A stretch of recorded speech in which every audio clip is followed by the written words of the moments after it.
With my beloved husband, we welcomed our adorable child into the world, but my mother-in-law, as I will refer to her, had the nerve to say our child was not cute. Can you imagine saying such a thing about your own grandchild? To make matters worse, she treated me like an unwanted intruder. Well, two can play at that game. This is a tale about a self-centered, horrendous mother-in-law and a daughter-in-law who fights back. My name is Viola. I married my husband Elwood when I was 28. We were blessed with our long-awaited son, Ricky, just a year ago. I went back to work when Ricky was half a year old, placing him in a daycare center while I focused on my job. Some might frown upon that, leaving a baby that young in daycare, but there was a reason behind it. My husband's company wasn't doing so well, and his salary had gradually decreased since we got married. In fact, I'm now earning twice as much as he is. With a newborn child, expenses were only going to increase. With that in mind, I decided to return to work sooner rather than later. I've never disliked my job, so returning wasn't a problem for me. However, there was one person who wasn't pleased with my decision. That person was my husband's mother, my mother-in-law. She had moved in with us 3 months prior. She didn't seem to like me much, not only criticizing my parenting, but also complaining about my day-to-day activities. How could you leave such a small child in a daycare center? You're unfit to be a mother. It's always been the norm for a woman to stay home and protect the household, hasn't it? Good grief, what century are we in? She kept insisting on this outdated notion. The moment I came home from work with our son Ricky, she'd start, "You're working late again? Don't you feel sorry for Ricky?" I do spend all day with Ricky on my days off. He's settled in the childcare center, so it's okay. But when I tried to argue, she'd furrow her brows angrily. "Well, you're just taking the word of the childcare workers. If you keep this up, the kid won't grow up right." My mother-in-law, for short, who doesn't even take care of Ricky, would boss me around about parenting from her high horse. On top of that, she had no problem attacking my character. "I regret living with a daughter-in-law like you, who only thinks about work. I wonder why my son Elwood married such a woman. I'm going crazy from stress every day." This time, even I had had enough. If it's that bad, should we stop living together? You know why we decided to live together, right? There was a reason mother-in-law started living with us in our house. Originally, she lived in her husband's home, but one day her husband had a traffic accident and became paralyzed from the waist down. In addition, it was discovered that he had dementia, and mother-in-law could no longer take care of him, so she put him in a care facility. She then insisted that we move in with her, but both my husband and I had work. Considering our commute, it was impossible for us to move from our current house. Then, one day, mother-in-law moved her stuff to our house without warning and just settled in. In the end, this living arrangement wasn't agreed upon. Mother-in-law just moved in on her own. It's what you might call an unwelcome cohabitation. Look, I understand that things are tough for you because of my father-in-law. That's why I agreed to this living arrangement. But remember, we promised not to interfere with each other, right? Huh? Did we? I can't remember something from so long ago. Even when I reminded her of our promise, mother-in-law was riding high, perhaps confident that she wouldn't be kicked out. Her attitude was really getting on my nerves. Enough is enough! I agreed to live with you because we promised not to interfere. This is not what we agreed on. Oh, you're so noisy. Why can't you be cuter? Like Cecil. She's such a good, obedient girl. Cecil is my brother-in-law's wife. From my perspective, she's my sister-in-law, and she also has a bad personality. It's better to say that she's cunning, rather than having a bad personality. As soon as she married my brother-in-law, she became a housewife and was very liked by my mother-in-law. Mother-in-law would invite her to our house without our permission, and they'd talk behind my back. Listen to this, Cecil. Viola is still working, you know. Oh my, really? Ricky is still so small. Can't believe she can do that. Right? Unlike you, who is smart enough to become a full-time housewife after getting married. I don't have to worry about when you have a child. I respect you, mother-in-law, so I'll do my best. Such petty squabbles would go on and on. To my displeasure, they would intentionally converse in loud voices within my earshot. I despised them from the bottom of my heart. Gradually, to curry favor with my mother-in-law, Cecil began to speak ill of me of her own accord. You know, doesn't my brother-in-law make about the same salary as my husband? Yet, you're still working too. Could it be that you're terrible at managing money? Perhaps a few years ago, my husband did earn the same as my brother-in-law, but now his earnings have dipped below that. I hadn't mentioned to them about my husband's company's deteriorating financial situation, partly due to my pride. It's become routine now that whenever Cecil talks trash about me, my mother-in-law joins in, gleefully. Right? It's shocking to think she blames others for her poor financial management and childcare responsibilities. Cecil, you must never become a wife like her, okay? Of course not. I respect you so much, ma'am. Oh, Cecil, you're such a sweetheart! I cringe at their exchange of superficial compliments. I wish they'd take it somewhere else. It's just adding to my stress. I felt the limit of living with my mother-in-law and decided to talk to my husband about it. It's about your mother. She keeps inviting Cecil over every day to belittle me. Huh? Mom does? Since I usually come home earlier than him, my husband had no idea about the harassment. Predictably, he looked puzzled. Yes, she does. She promised not to interfere, but she's been complaining about me continuing to work. Cecil joins in, and they go on and on insulting me. I can't take it anymore. My husband thought for a while, and then said something outrageous. Whoa, but Cecil seems to get along well with Mom, right? Maybe you should try to meet Mom halfway too, Viola. What? Were you even listening to me? She's denying my entire being, you know? How am I supposed to get closer to someone like that? As I pressed him, my husband scratched his head in annoyance. Don't get so worked up. Just try to emulate Cecil for now. I'm sure Mom will warm up to you too. What does that even mean? You want me to flatter her like Cecil does? I've had enough. I was a fool to ask for your help. I felt utterly alone. Frustration welled up in me before the anger did. The snide remarks from my mother-in-law and sister-in-law continued as usual the next day. As I began preparing dinner after coming home, I heard this. Are you planning to make another half-hearted dinner today? I'm tired of your lazy cooking. That's because she insists on working, you know.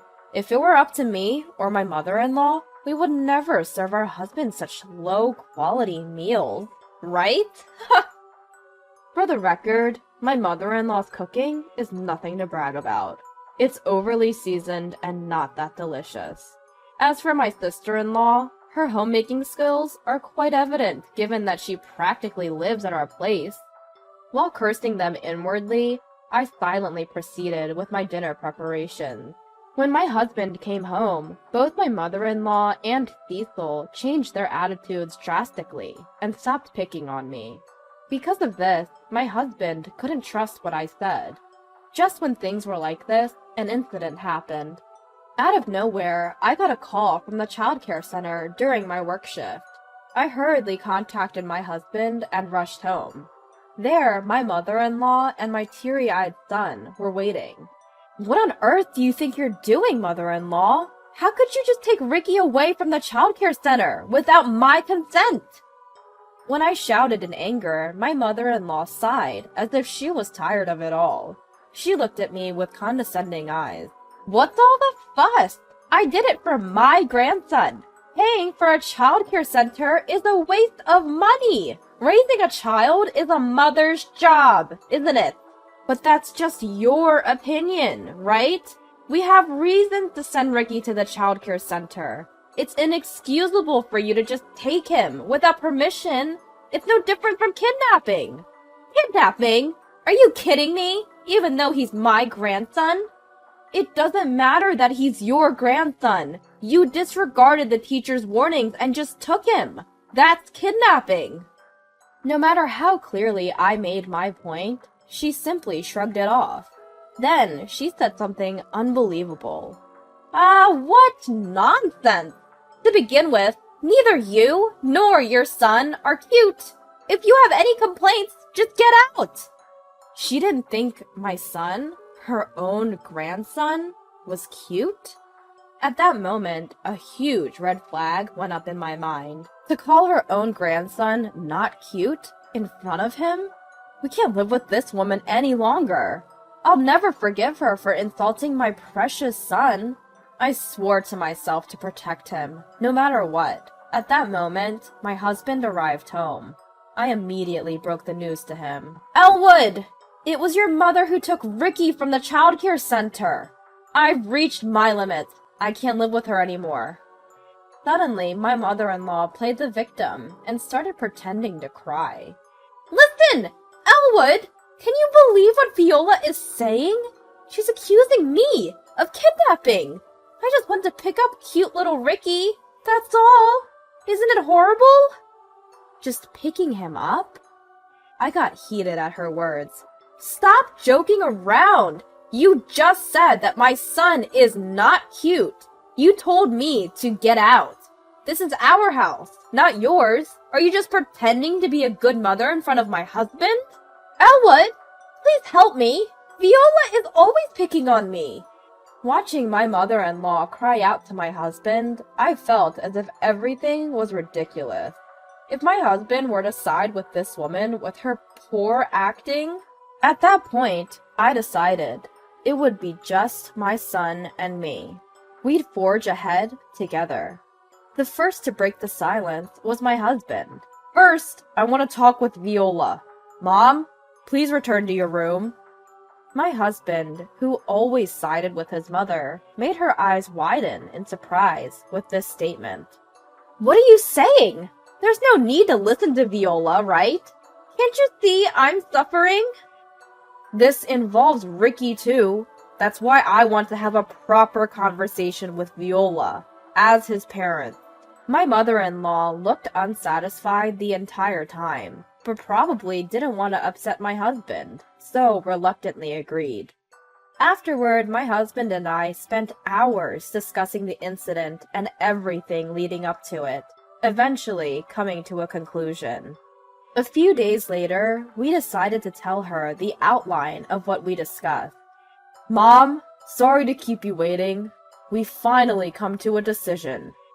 My husband spoke to my mother-in-law with a smile.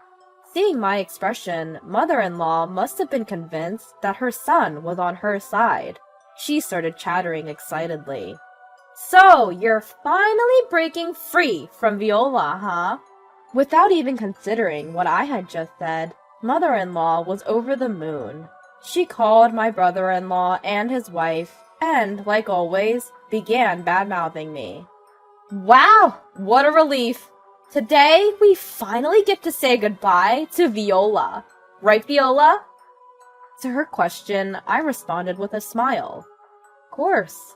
Well then, hurry up and leave, and take that not-so-cute kid who looks just like you with you. This house is going to be for me, Elwood, Derek, and Cecil from now on. Bye!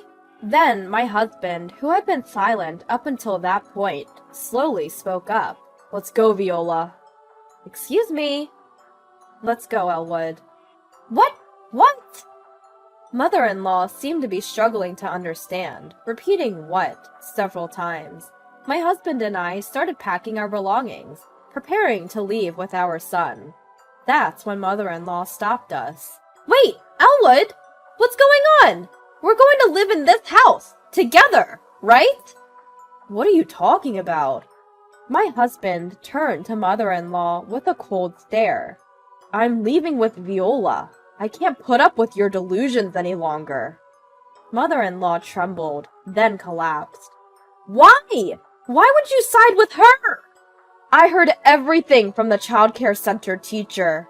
How you kidnapped Ricky without permission, how you yelled at the childcare workers, how you slandered Viola at the center.